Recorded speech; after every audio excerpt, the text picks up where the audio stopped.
the secret that nearly destroyed Gary Cooper. When America's perfect hero faced his greatest enemy, himself. April 12, 1952. Gary Cooper sat alone in his Bel Air mansion, staring at a loaded pistol on his desk. America's most beloved hero, the man who'd won an Academy Award just weeks earlier for High Noon, was contemplating ending his own life because the secret he'd been hiding for 15 years was about to destroy everything: his marriage, his career, his reputation as the most decent man in Hollywood. And tomorrow morning, the whole world would know that Gary Cooper, America's moral compass, was nothing but a fraud. This isn't the Gary Cooper story Hollywood wanted you to remember. This isn't about the strong, silent cowboy or the war hero who always did the right thing. This is about the man behind America's most carefully constructed image, and the night he almost couldn't live with the weight of his own lies. You see, Gary Cooper wasn't just an actor, he was America's conscience. For 30 years, he played men of unshakable integrity. In Mr. Deeds Goes to Town, he was the honest small-town hero fighting corruption. In Sergeant York, he was the reluctant warrior who found his calling. In High Noon, he was the sheriff who stood alone against evil because it was the right thing to do. But the real Gary Cooper was drowning in secrets that would have shattered his fans' faith in everything they believed about American heroism. And in 1952, those secrets were about to surface in the most devastating way possible. To understand what was destroying Gary Cooper, you need to understand what it was like being America's moral ideal. Gary hadn't asked for this burden. He'd started as a quiet kid from Montana who could ride horses and looked good on camera. But somewhere along the way, the public had decided he represented everything pure and decent about the American character. The pressure was crushing. Gary couldn't make a mistake, couldn't show weakness, couldn't even have a bad day without disappointing millions of fans who needed him to be perfect. And Gary Cooper was far from perfect. He was an alcoholic who hid his drinking from everyone except his closest friends. He was a compulsive gambler who'd lost hundreds of thousands of dollars on poker games and horse races. Most devastatingly, he was a serial adulterer who'd had affairs with some of Hollywood's most beautiful women while married to his devoted wife, Rocky. But the affair that was about to destroy him was different from all the others. In 1951, Gary had fallen desperately in love with Patricia Neal, a brilliant 25-year-old actress who was everything his wife wasn't: passionate, intellectual, challenging. Their affair had been the worst-kept secret in Hollywood for months. Everyone knew. Everyone was talking. And now, someone was threatening to make it public. The blackmail letter had arrived that morning, delivered by a messenger to Gary's home. The message was simple: pay $100,000 or the affair with Patricia. Neal would be front-page news in every scandal sheet in America by the end of the week. Gary could afford the money. But he knew it wouldn't end there. There would be more demands, more threats, more secrets to keep. And eventually, the truth would come out anyway. That's when Gary Cooper made the decision that would define the rest of his life. Instead of paying the blackmail, Gary called Patricia Neal and told her to meet him at his office at Paramount Studios. When she arrived, she found him sitting behind his desk, looking older than his 51 years. "Pat," he said, his famous drawl barely audible, "we have to end this." Patricia stared at him. "And what? The affair? Or are you talking about something else?" "Everything," Gary replied. "The affair, the lies, the pretending. I can't live like this anymore. I'm killing myself trying to be someone I'm not." What Gary told Patricia next would shock her to her core. He'd been living a lie for so long that he'd forgotten who he really was underneath the image. The real Gary Cooper story began in Helena, Montana in 1901. Frank James Cooper, he wouldn't become Gary until Hollywood was the son of Alice and Charles Cooper. His father was a lawyer and judge, a stern man who believed in hard work and moral rectitude. His mother was an Englishwoman who'd brought refinement and culture to Frontier, Montana. Young Frank was caught between two worlds.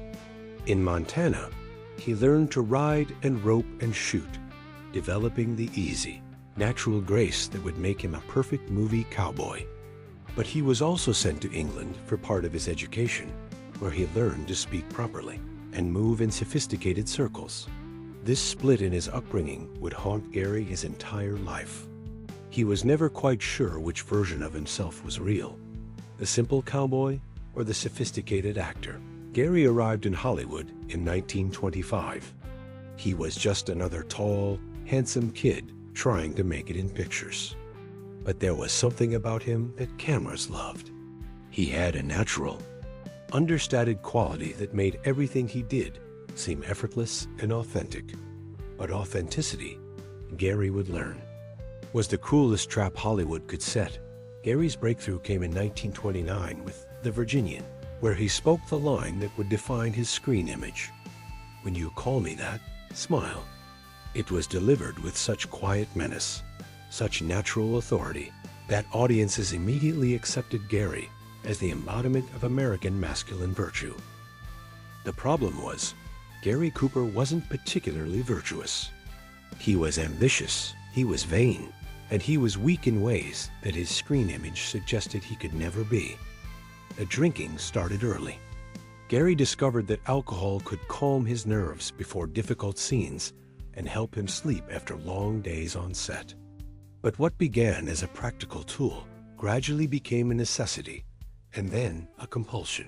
The gambling was worse. Gary loved the thrill of risk, the adrenaline rush of putting everything on the line. He would bet on anything: poker games, horse races, boxing matches. He once lost $50,000 in a single evening, more money than most Americans would see in a lifetime. But it was his inability to remain faithful that created Gary's deepest shame. Gary married Veronica Rocky Belf in 1933. Rocky was beautiful, sophisticated, and completely devoted to him. She was also a devout Catholic who believed marriage was sacred and permanent. She trusted Gary completely, and he betrayed that trust almost immediately. The affair started small: a starlet here, a socialite there. Gary told himself they didn't mean anything, that they were just physical releases from the pressure of his career and marriage. But as his fame grew, so did his sense of entitlement. By 1940, Gary's affairs were legendary in Hollywood. He'd been involved with Marlene Dietrich, Joan Crawford, Ingrid Bergman, and dozens of others. Each time, he promised himself it would be the last. Each time, he was wrong. But his relationship with Patricia Neal was different from all the others. Gary met Patricia in 1948 when they were cast together in The Fountainhead. Patricia was 22, brilliant, ambitious, and unlike any woman Gary had ever known. She challenged him intellectually, called him on his contradictions, and refused to be impressed by his fame. "You're not as simple as you pretend to be," she told him during their first serious conversation. "And you're not as good as everyone thinks you are. But you could be, if you stopped hiding behind that cowboy act." For the first time in years, Gary felt like someone was seeing the real him. Not the movie star, not the American hero, but the confused, conflicted man underneath. The affair that followed was passionate, complicated, and ultimately destructive. Gary and Patricia were reckless. They were seen together at restaurants, parties, premieres. They made little effort to hide their relationship, and Hollywood gossip columnists began dropping hints about Gary's new interest. Rocky wasn't blind. She could see the changes in her husband: the late nights, the phone calls he took in private, the way he looked through her rather than at her.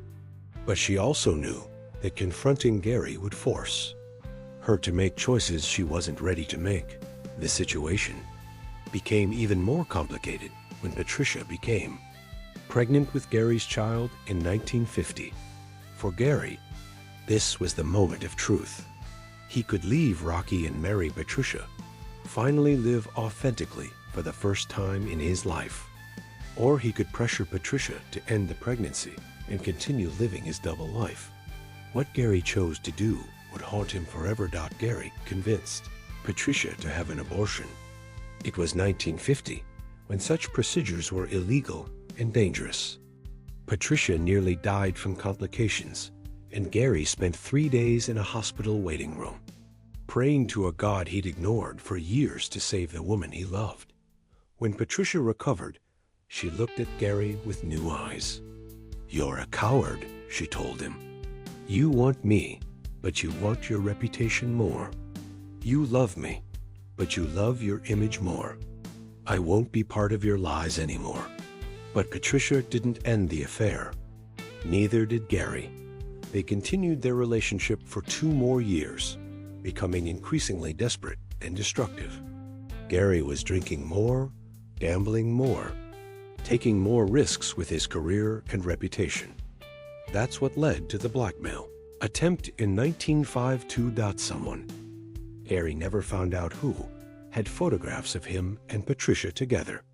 Hotel receipts, love letters, evidence that would destroy not just Gary's marriage, but his entire career. In 1952, America still expected its heroes to be morally pure. A scandal like this would end Gary's career and destroy his legacy. Worse, it would shatter the image that had given hope and inspiration to millions of fans who needed to believe in the possibility of goodness. Sitting in his study that night in April 1952, Gary realized he had only 2 choices: live as a lie forever, or tell the truth and accept the consequences. That's when Gary Cooper made the most courageous decision of his life. The next morning, Gary called his wife, his agent, and the head of Paramount Studios. He told them everything: the affairs, the drinking, the gambling, the blackmail attempt. He laid out 15 years of secrets and lies, holding nothing back. Rocky's reaction surprised him. "I've known about the other women for years," she said quietly. "I was waiting for you to trust me enough to tell me the truth." His agent was less understanding. "Gary, if this gets out, you're finished. No one will ever hire you again."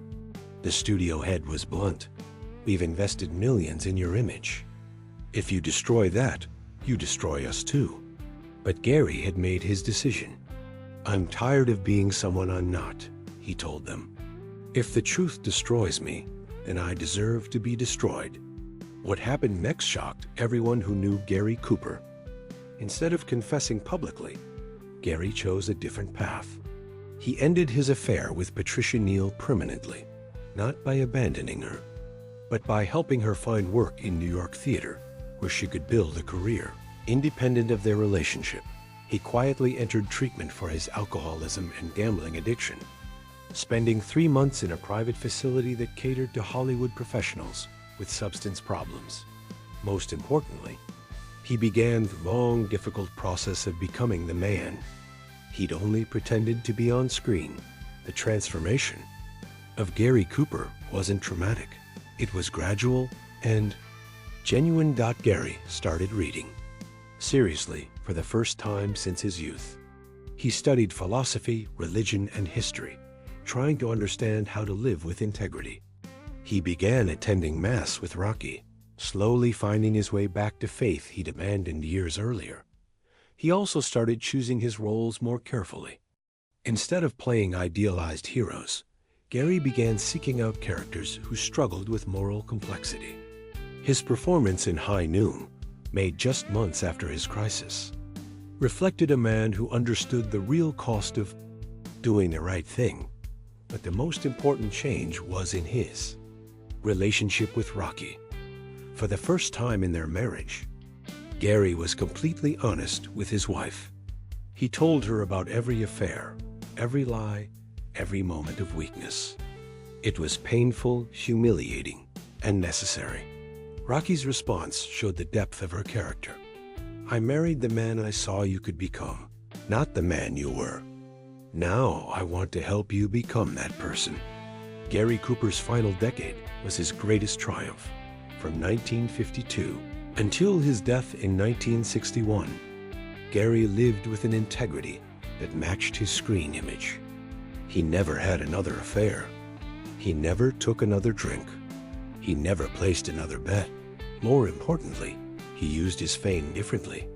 Gary began quietly supporting causes he believed in: civil rights organizations, programs for troubled youth, assistance for aging actors who'd fallen on hard times. He did it without publicity, without seeking credit. His performances during this period were the best of his career. High Noon, The Country Girl, Friendly Persuasion. These films showed a depth, an authenticity that came from a man who had finally stopped pretending.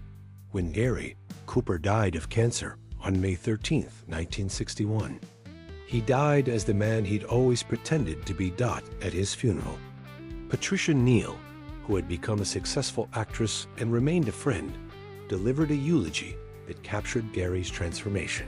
Gary Cooper spent the first half of his life trying to live up to an image. He spent the second half becoming worthy of that image. In the end, the man was greater than the myth. Jimmy Stewart, Gary's closest friend, said something even more powerful. "Gary taught me that it's never too late to become the person you're supposed to be. He showed me that courage isn't about never falling down. It's about getting back up and making things right." But perhaps the most fitting tribute came from an unexpected source. In 1965, 4 years after Gary's death, Patricia Neal suffered a series of strokes that nearly killed her and left her partially paralyzed. During her long recovery, she received a letter from Rocky Cooper. "Dear Patricia," it read, "Gary would want me to help you through this. He always said you brought out the best in him, even when he couldn't see it himself. Please let me know how I can support your recovery." Patricia later said, "That letter showed me what Gary had become. The man I fell in love with was selfish and weak. The man who died was capable of inspiring that kind of generosity in his wife toward his former mistress. That's real character." Today, when we watch Gary Cooper on screen, we're seeing more than just a movie star. We're seeing a man who learned that being a hero isn't about being perfect.